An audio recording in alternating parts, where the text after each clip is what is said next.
Hey, learning nerds. Today's episode is brought to you by Pull Everywhere.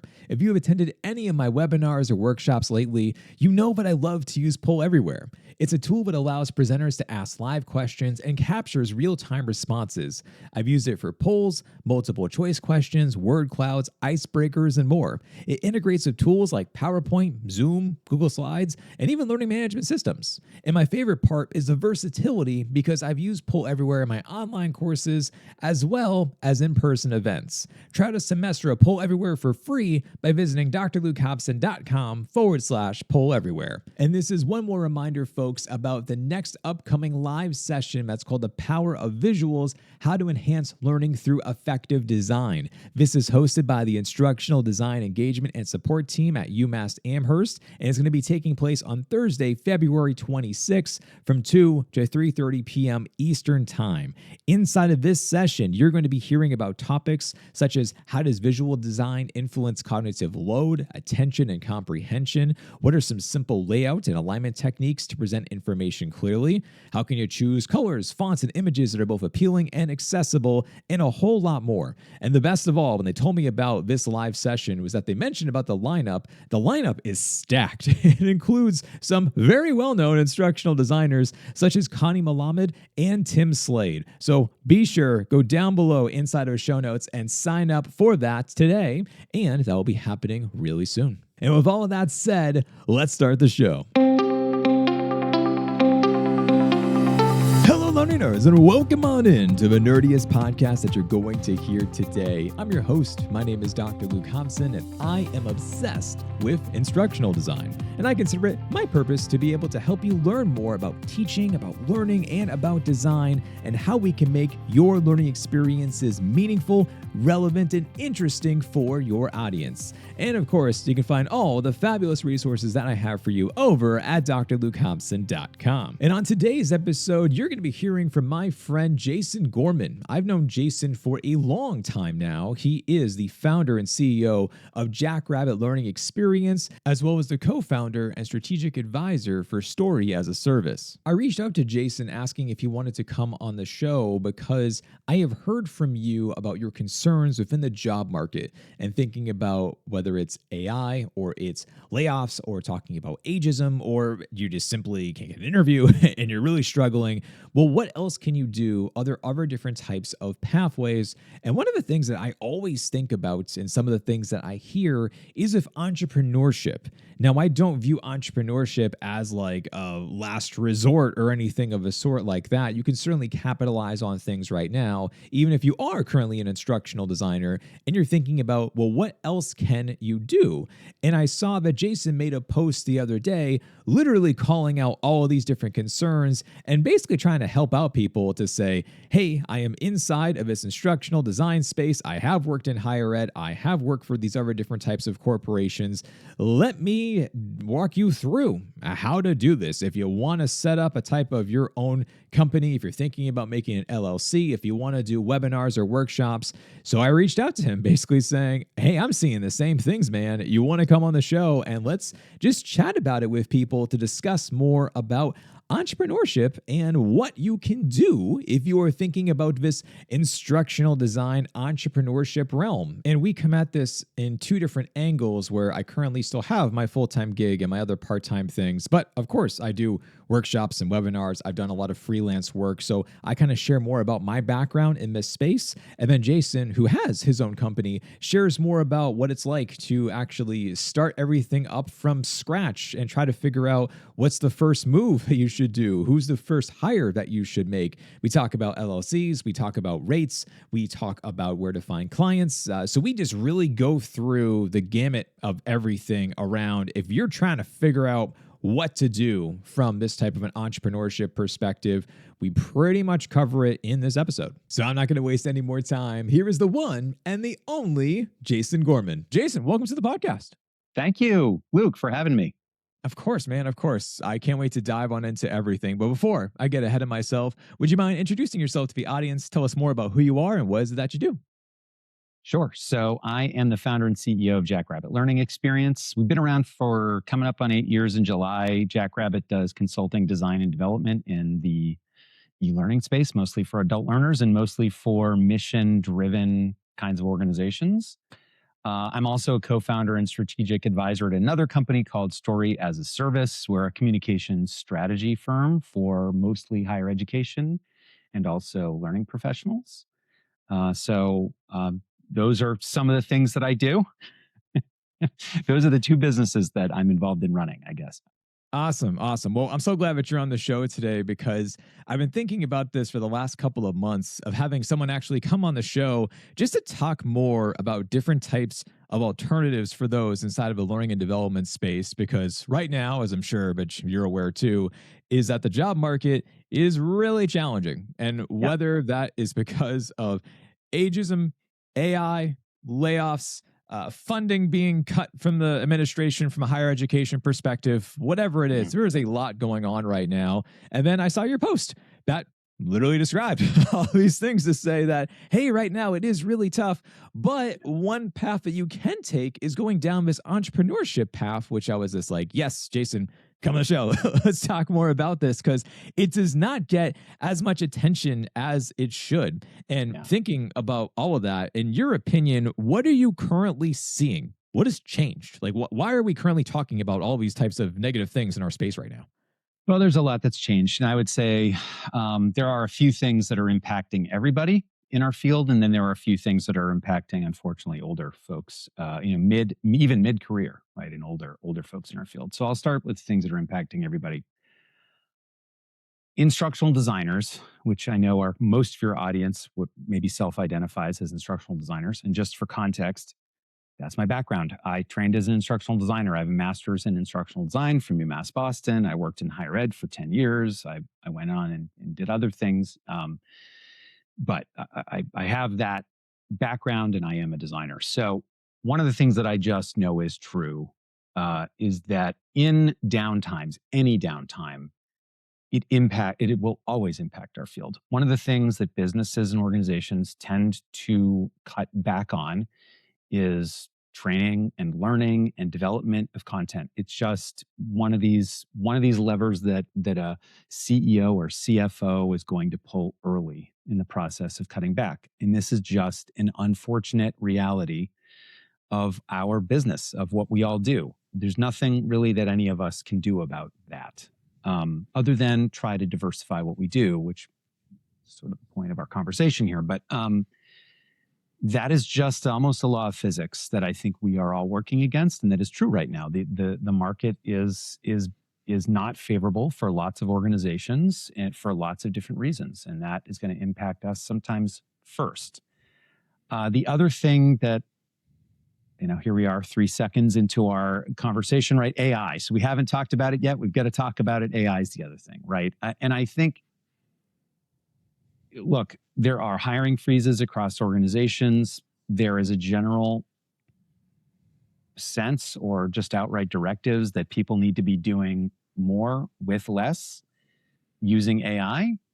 And I think that is just going to make it hard for jobs to open up, because I think until a business feels satisfied or an organization feels satisfied that its current people are doing everything they can without hiring more people, they're not going to hire more people. And so that just puts an additional kind of freezing effect on instructional design jobs.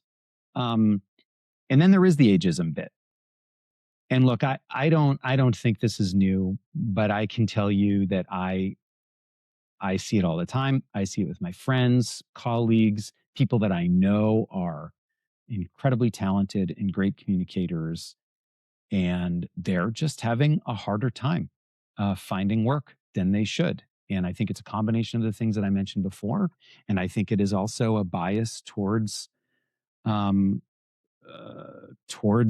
people who are earlier in their career for whatever that reason is. And I don't get the psychology of that. It's never made sense to me at any point in my life why you wouldn't hire an older, more experienced person. But I have to say, it's a thing that is happening. Absolutely. I definitely want to touch upon the AI part there because, of course, as you said, AI, it's all we talk about. But in this type of sense, I keep on reading about these different types of stories around everything with AI and the fact that companies have been essentially saying, not like blaming, but to the point of saying that, well, because of AI, we can now reduce staff and whatnot for things. But then Yeah. you go and you actually speak with some of the employees at these organizations, or you go and you read their stories on Reddit because they will share about what happened after the layoffs. And it's Mhm. almost like AI has essentially become the fact that they're like, oh, we have way too many people. We overstaffed. We're going to blame it on AI. And then they get rid of like a number of folks. So it's always tough to be able to say, like, well, is it actually AI? Or is it because of the fact that your organization had a type of went in a different direction and they didn't mean to hire so many folks and now they have too much on staff and they're realizing, hey, we can just point the finger at AI. It definitely could be that. I mean, that feels reasonable to me. I think when I think about the effects of AI, to me, there are, maybe primary, just direct effects of, okay, this thing can do a thing that maybe people could have done before. I actually think the bigger issue is more of a secondary effect, which is the business doesn't yet understand how AI will change things and what it should be doing. And as long as that uncertainty is there, it will impact job creation and hiring. So it's less about what it actually does and more about the fact that we don't really know yet what it Yeah. does. It is the black box that keeps on giving, and we keep on trying to figure it out each day. Yeah. How are you currently giving advice to those who actually want to become instructional designers today, who have now just heard about it? They want to be able to still pursue this. And for many Yeah. people, they've actually heard about instructional design now for a couple of years, and they're Mhm. still trying to be able to put together their portfolios. They're applying around for everything, and they're going through the motions. And now, of course, they see things like this with the job market, and they're like, ugh, so the competition is harder than ever. What are you currently Yeah. giving advice for those folks who are trying to get into these jobs right now? Yeah, I think it's changed a bit in terms of what you really need to do to stand out. I really think that right now there's a real premium on demonstrating things like communication skills, being able to be clear in what you need or what is working and what isn't working, navigating difficult conversations, solving problems, being adaptable. I think all of those things are, some of it's communication, some of it is just being a learner in your job. But I think I don't. I think if you don't have those things, if you can't communicate those things in a hiring process, I think that's a real issue. Because a few years ago, it was okay if you were very technical and you really just wanted to put your head down and do that work. There were plenty of jobs out there for you, and that was a very reasonable way to think about your career. And I think because of the things that we talked about before, um, and because of the ways that I think we're thinking about what the future might be for us, I think the need for us to be really good communicators and connectors, which I think a lot of us have always been. And I think this is a really common tool in the toolkit of a designer. But I think we have to think about it as a primary thing, not a supporting thing in our work, right? Our ability to draw connections between things is actually the most critical skill, right? As opposed to we can make the thing, but also then secondarily we can talk about it. It's almost flipped now. I know that you have talked a lot about the how necessary portfolios are. I couldn't agree more. I think people must have portfolios. And I think more than just being able to have a portfolio, the portfolio has to tell a story about communication and problem solving and how you do the work and why. And when the subject matter expert disappeared for 2.5 weeks and your timeline was shot, what you did and how you navigated that. So the portfolio has to show a thing, but it also needs to be a vehicle for you to talk about your role in making that thing and the other people you worked with and all the things that happened in that process. So, that 5 years ago, I think we were talking about portfolios. 10 years ago, not really sure we were talking about portfolios, but now it feels like we have to have those. And then the last thing is AI now. It's just table stakes. You need to know how to use these technologies. A year and a half ago, I wouldn't have said that. Now it is an absolute must have. The more you were just talking, the more I was realizing about how I have not seen as many e-learning developer jobs lately. Yeah. Where a couple of years ago, that's all it was. Where if you want to be a tools person, no problem, go into this e-learning curriculum development mode. And they had a lot of those Yeah. different types of roles that existed, where the heart and the soul was on like articulate rise and storyline and Yeah. using all the other different types of Beyond and all those other different tools. And now I'm thinking about it, and I'm like, I'm not seeing any of those. Now it's just Right. specifically learning design, learning experience design, instructional design, and those different types of roles that have that encompassed inside of it.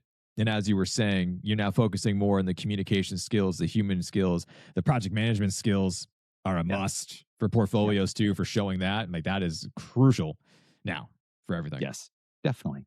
And there are other things like you still need to understand learning science and how to apply it into your work. I mean, Of course. all of those things are still true.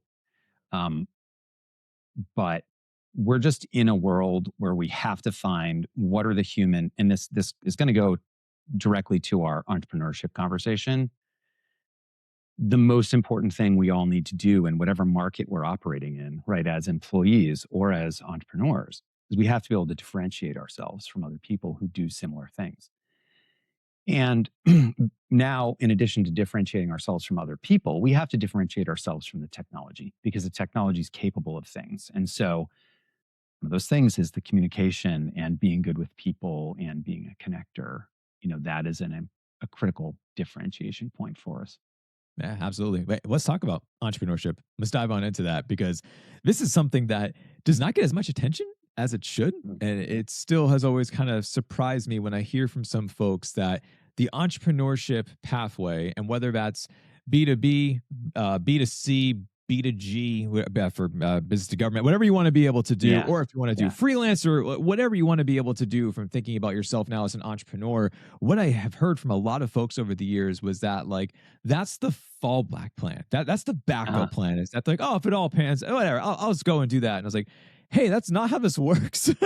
yeah. It's not as easy as you think it is. Yet at the same time, it's not unreachable by any means. But there's a lot of thought to say that you want to do something as an individual and start something on your own, as opposed to just, oh, I work for this organization. Here's my 9 to 5, and we're kind of done.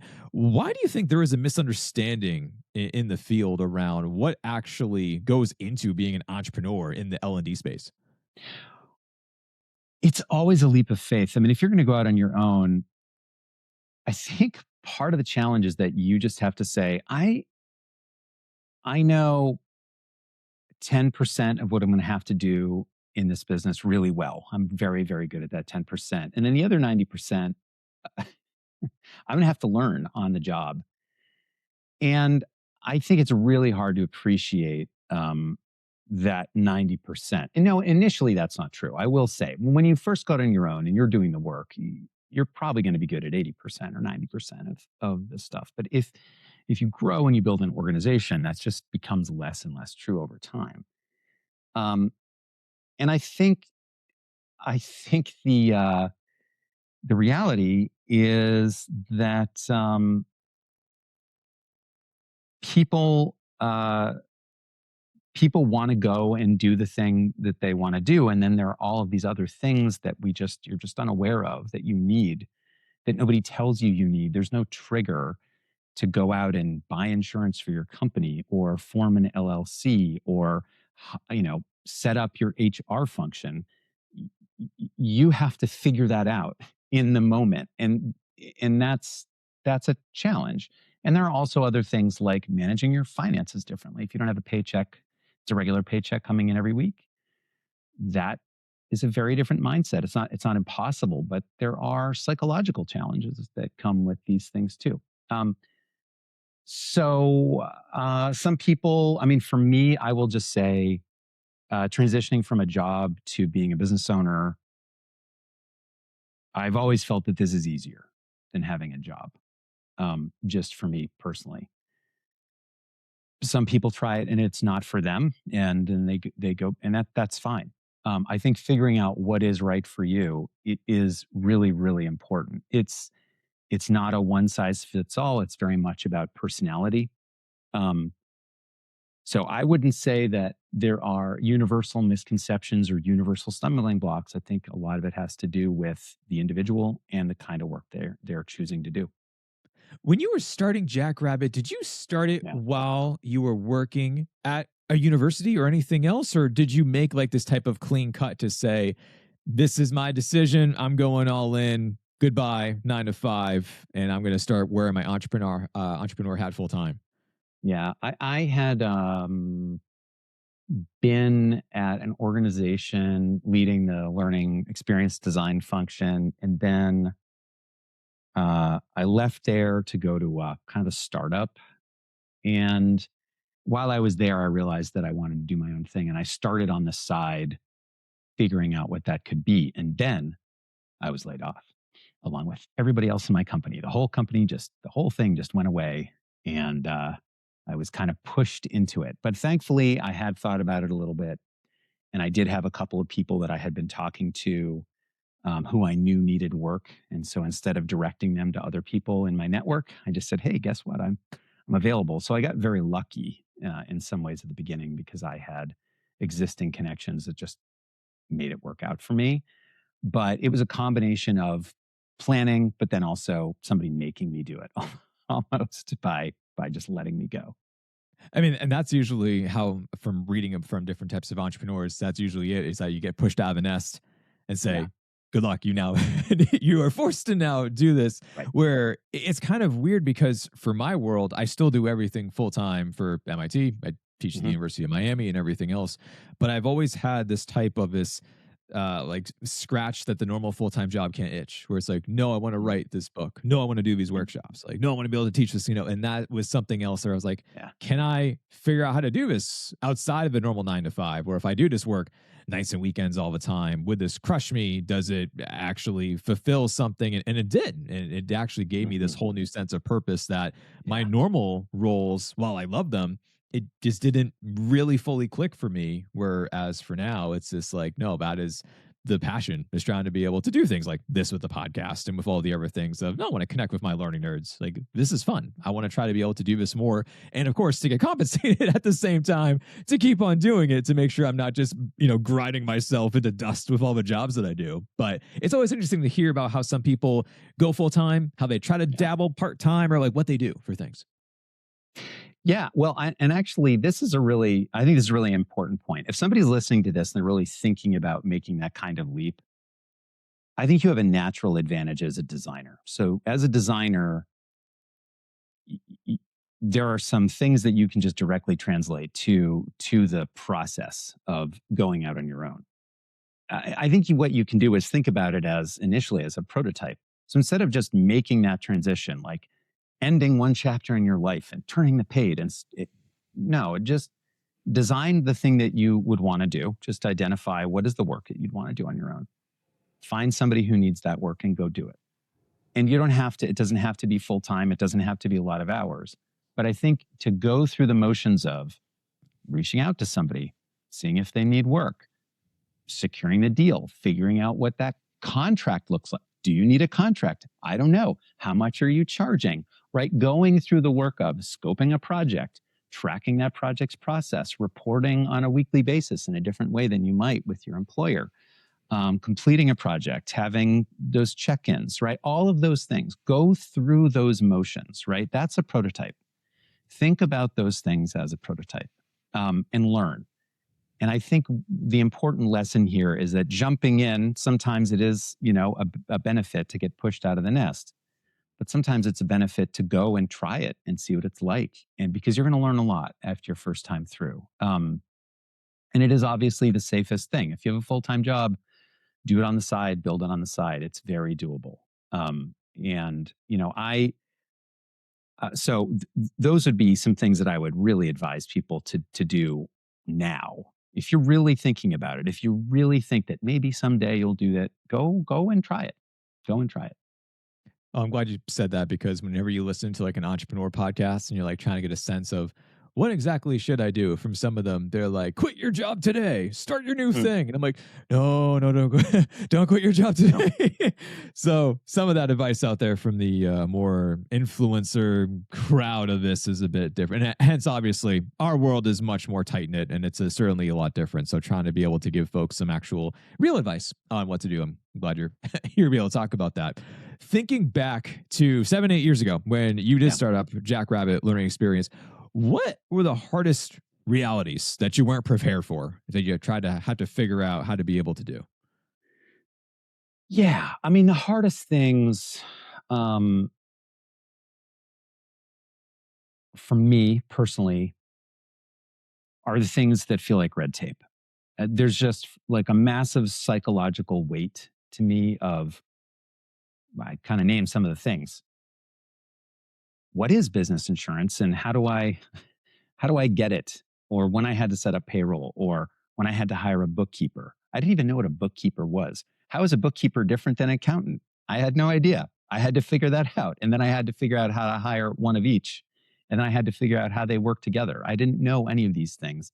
And some of these things that I'm not passionate about are harder, are just much, much harder to do. And I think the kind of emotional tax of really wanting to design and do something and make something and be creative, and then hitting up against the sorting through insurance policies and choosing the right one is really hard. I mean, I think that that's a real thing. Or if you're a person who is a little bit more introverted, a little bit shy about sales or getting out there to do marketing, that might be the challenge. But I think everybody's going to have something, right? Nobody's going to be good at all the things. It's too many skill sets. There's a reason why individual people do all these roles. But when you're starting, you're doing all the roles. and so I think those are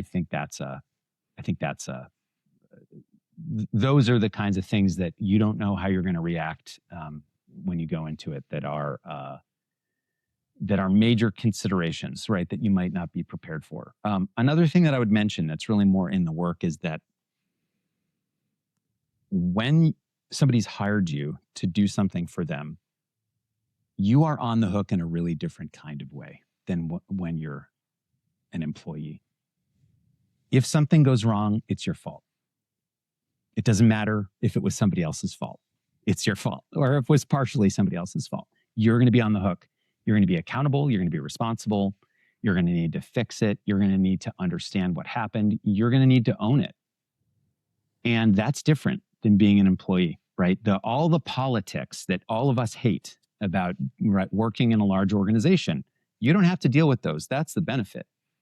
The other side of that coin is because of that organization's politics, it's easier for them to blame you if something doesn't go right.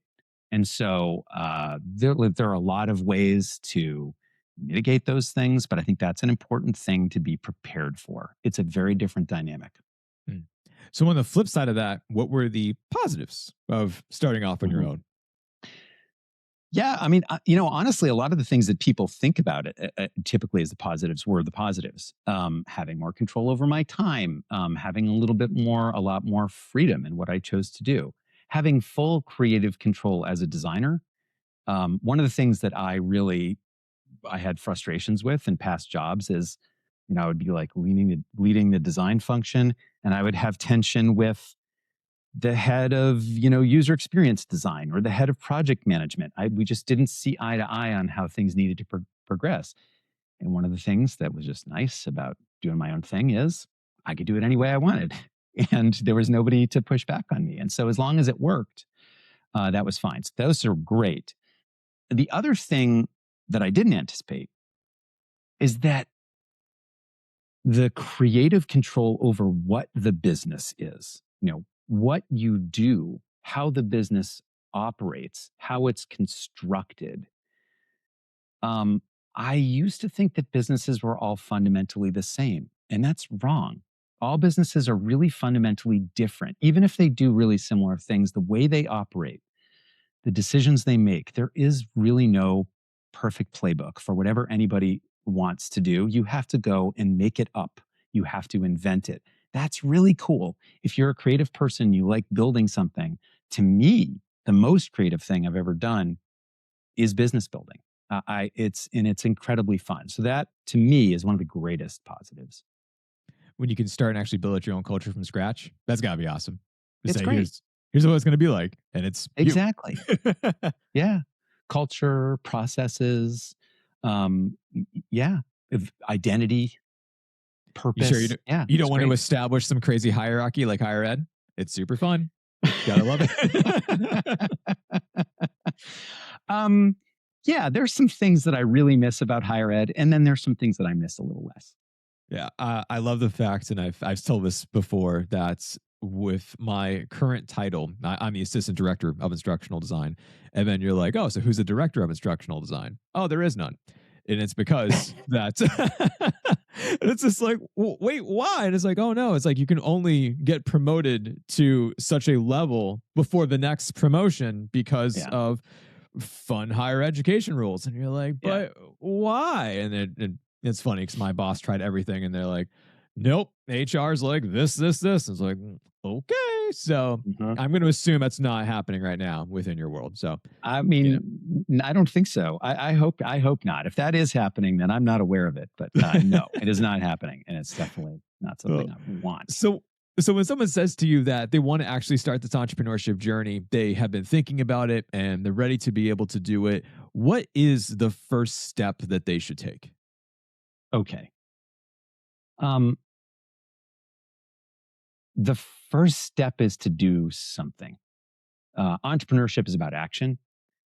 Without action, you can't succeed. So you need a plan.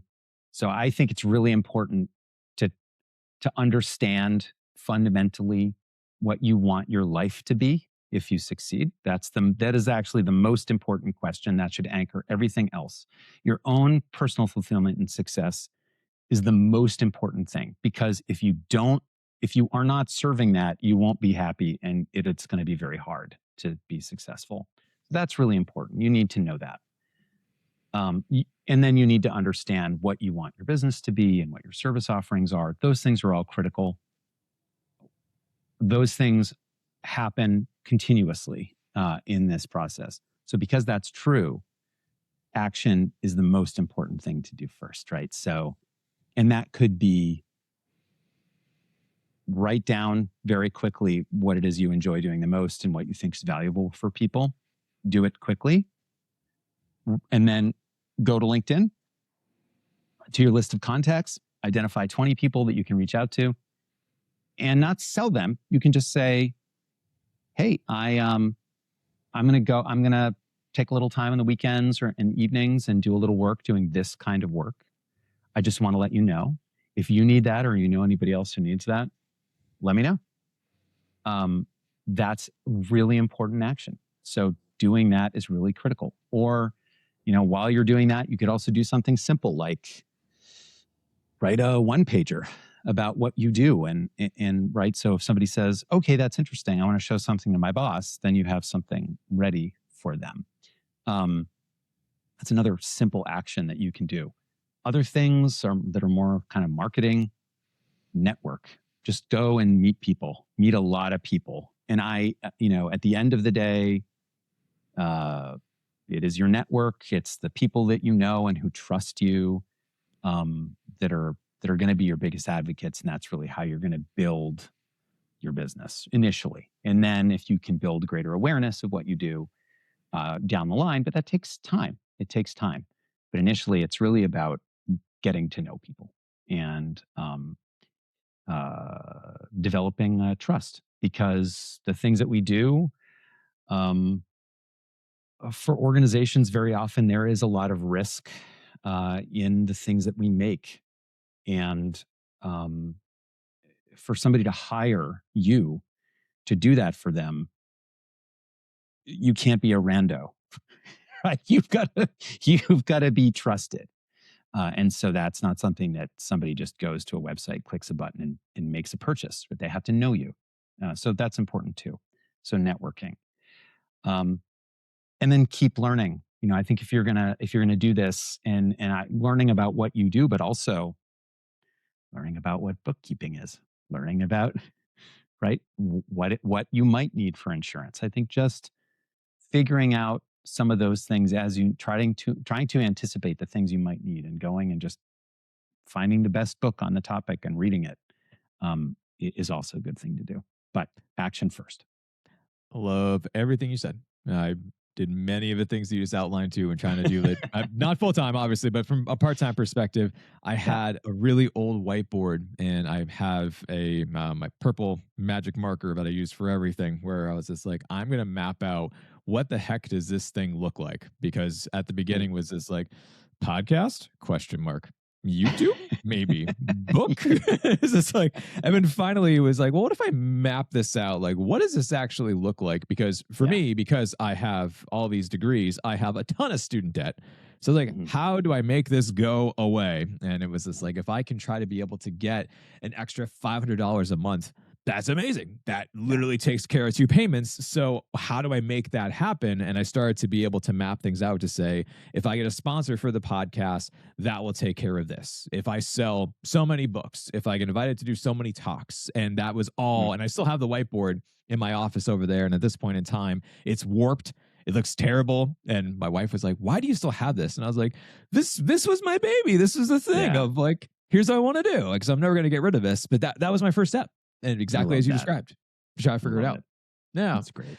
And the networking piece too, I can't state that enough, of trying to be able to knock down doors and talk to people and just to hear and listen what they have to say. And that's the biggest thing that my father right now, he has written a million books at time, but two are published, and he's trying to be able to write more. And we've been talking back and forth about like, well, how do you sell a book? Mm. Because when you think about it from the traditional way, it's like, oh, you have a publisher and they sign you, they give you an advancement, and then you try to be able to distribute that, and then you get to go and have the fun things where you go and you get to do talks and seminars and yada yada yada. But if you're not a big name and you're Yeah. doing it yourself and there is no publisher, it's like, Yeah. well, how do you sell books? And it is that networking piece is building up your brand, and it's really trying to find communities of Yeah. who would actually read the book in groups and getting on podcasts and trying to do more of saying that like, I am an author, this is now my brand. And for him, who is now retired, and he's just like, oh, like, I'm willing to do all of this, but I've never done it before. Like, yeah, why would you? But this Yeah. entrepreneurship journey is, it's weird, it's quirky. Like, you wouldn't think. It's very messy. It's Nothing's very messy. nothing's a straight Yeah. line. It's like No. one thing leads to another, and you're like, oh, okay, I guess I kind of figured this out. But then you get a curveball, and you're like, oh, maybe I could do this too. And it's so odd, you know. Yeah. And I don't know. My experience of it is that, 8 years in, I feel like I've had like 6 very distinct, different versions of Jackrabbit. And that is really normal. Like, you figure it out. You feel like, all right, this is the thing we're doing. We're cooking. Let's go. And then 6 months later, you say, nope, that used to be true. It's Yeah. not true anymore. Now we have to figure out, what are we now, and how are we still going to show up and do the best possible work for people who really need something. And that's part of the deal, right? When you work for somebody else figures out what the need is, and then you get asked to do it.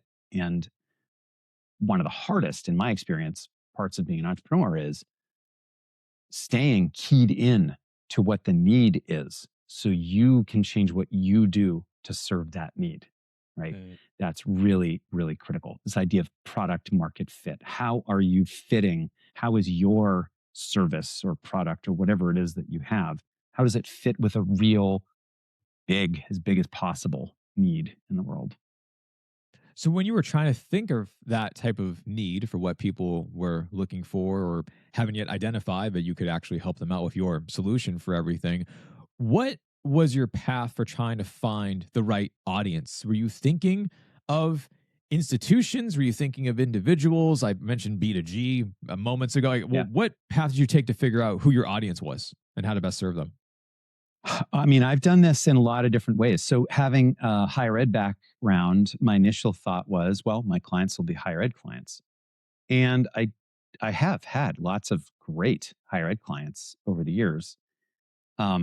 but it's been maybe a quarter of the business. And I couldn't have anticipated that. One of the things, for instance, that I didn't know about higher ed, especially if you're doing larger projects, the sales cycles are really, really long. So, if you're freelancing and there's an immediate need, that's different. You just get plugged in and you hit the ground running. But if it's like, oh, we need to create this master's, program, you're not going to close that. You're not going to have the first conversation and then, have a statement of work 2 weeks later. That's a 5, 6, 9 month process sometimes. And because of things like that, it meant that we naturally found other kinds of work to do. I mean, the reality is when you go out on your own initially, it's just opportunistic. You're just taking the things that are coming in. And then eventually, if you're able to get stable, you are able to then choose more of the work that you want to do. So one of the things that we've done is we made the decision that we care about and are excited about clean energy technology, and clean energy organizations. And there's a huge demand and need to train people to do clean energy jobs. There's just a massive shortfall in Massachusetts and across the country. So we very, very deliberately went out and just started networking. We started meeting people. We had conversations. We listened. We went to conferences. And just little by little, we built a community for ourselves, and we made good friendships, and we met interesting people, and we found where the opportunities were. But it took time, and it took a lot of consistent effort. So there are kind of a couple ways that can happen. One, it can be very deliberate, but that may take time if you don't already have a big footprint and people don't know you do that thing. But the other is you probably have a natural home, and that's probably the place to start. So start in your natural home. But if you want to change, it may take time. But again, there's no rule book here. There's no one way that this happens. I love that you mentioned about how eventually you were selective for everything, because I know that when I was first trying to be able to build out my brand, I said yes to everything to the point that it crushed me. I did way too much. I was like, sure, I'll do this and I'll do this. And eventually there was like one point at time where I was like, what am I doing? Like I am literally, I actually had to take time off of work at one point because I was so overwhelmed that I was like, I literally can't do everything I'm trying to do. And it took, a lot of time to be able to then finally say, as you were saying, let's be more selective here, Luke. Like you got to be smarter about what you say yes to. And then learning how to say no was a process too. That was, to me, that was harder to be able to be like, no person who wants to hand me money for a fun project. Like, like if I take this, like I'm going to drown and I physically can't. But then saying, hey, here's my friend. She's amazing. Like, please feel free to contact her. Here's her email, her phone number. Like, talk to this person instead.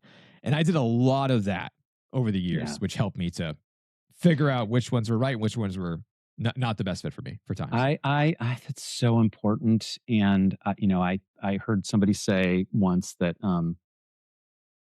was it entrepreneurs don't starve, they drown. Like just if you're a person who likes doing things, then you want to say yes because you want to do interesting things. And then there becomes this tension as you go. When you start, very often all the things that you do are totally bespoke. Like I'm just going to do the exact thing in the exact way that this person wants it done. But as you grow and do more things, you realize that there are real taxes on you if you are doing custom things every time. That's why organizations package offerings. It's because they want to make things repeatable for themselves. Right. And so then there's just these interesting dynamics that pop up in this process. So like for you you're not going to go and do some completely different kind of, I don't know, I can't think of one right now, but like you have specific things that you do. You are an author, you're a podcaster, you go and deliver talks to groups of people, right? And you are not reinventing talks every time. I hope. Hopefully you have a set of slides that you can modify. No, of course, of course. So I think this is the point: is that the beginning is very messy. At a certain point, it becomes more important to systematize things and organize them and make them repeatable.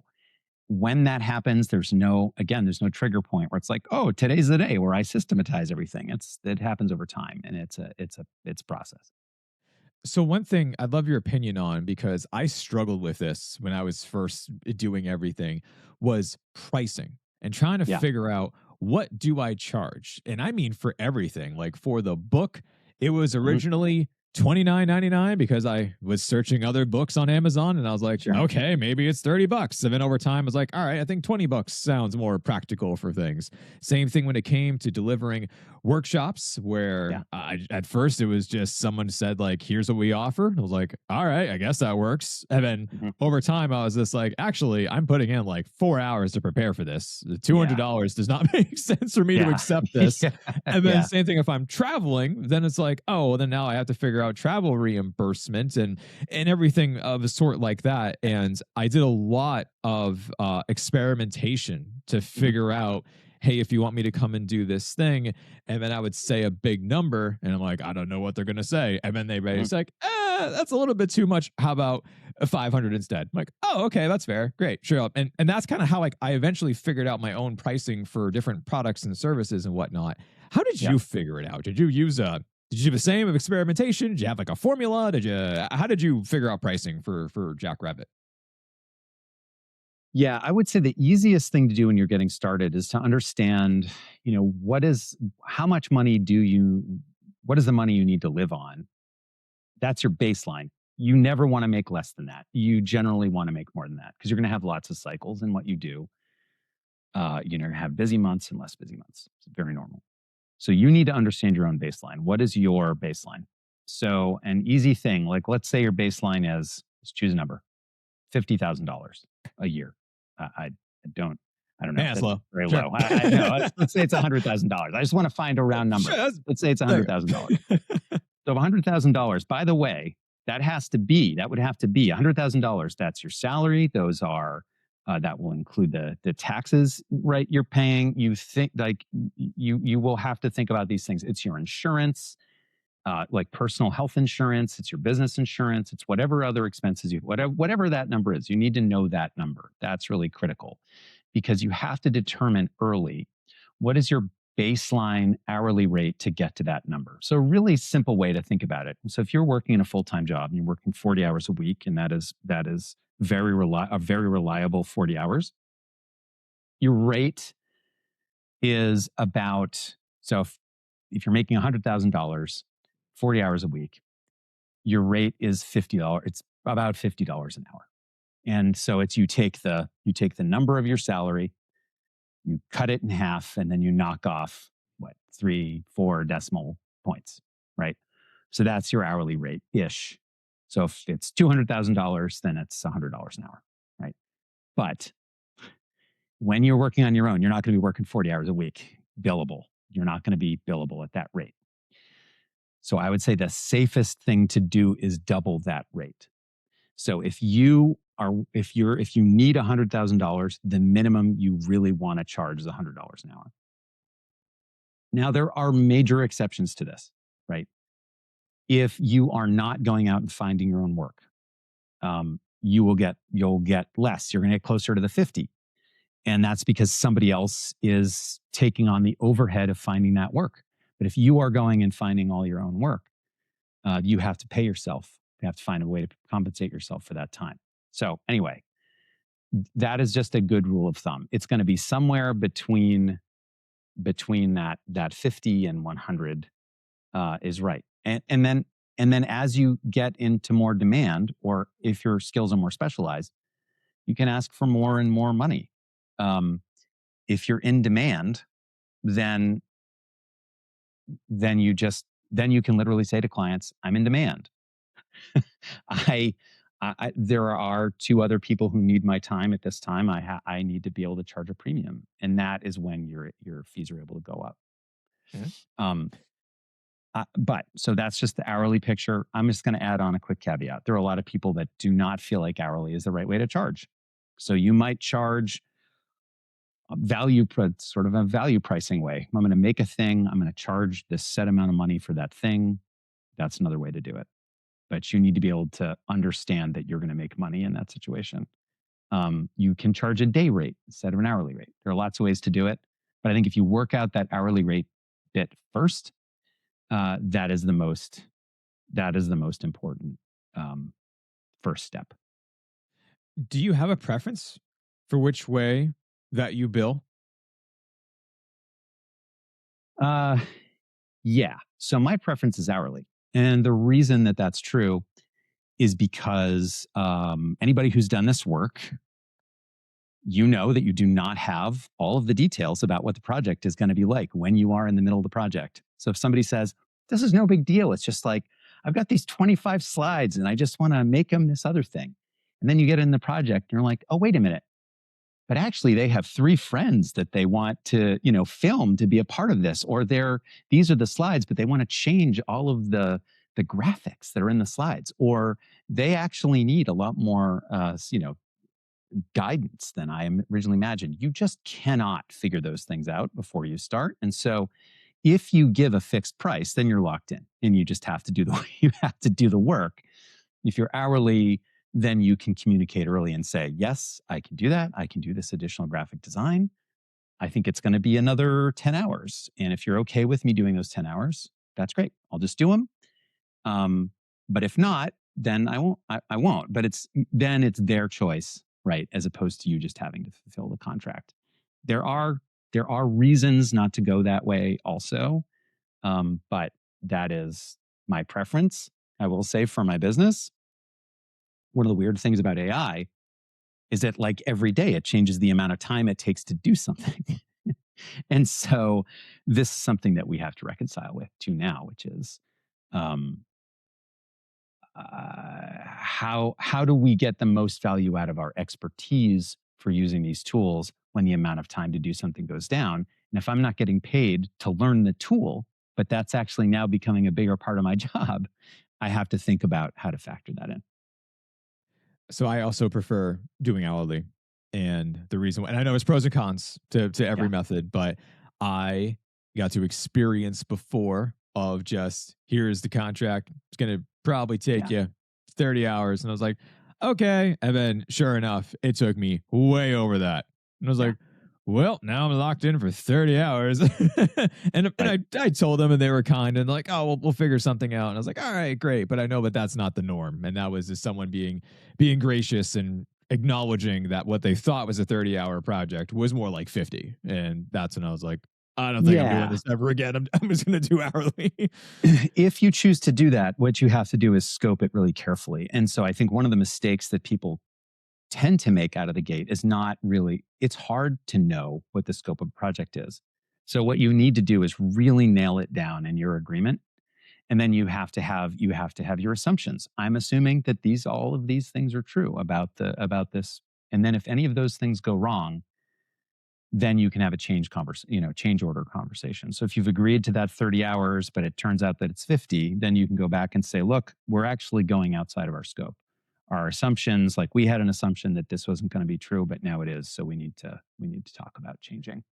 Yeah, absolutely. So to pivot for a bit, well, it's still along the lines of entrepreneurship and whatnot, but I recall your LinkedIn post from a couple of weeks back. You Yeah. mentioned you were going to be doing small, confidential, ask me anything sessions to help Yeah. people through the decisions for everything of just trying to go down this road. Have you done these yet?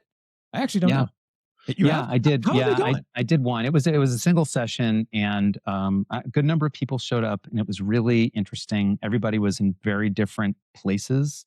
Some people had full time jobs and were just kind of curious. Some people had been unemployed for a little while and just really weren't sure what was going to happen next and what they should do, and they were just trying to unpack their options.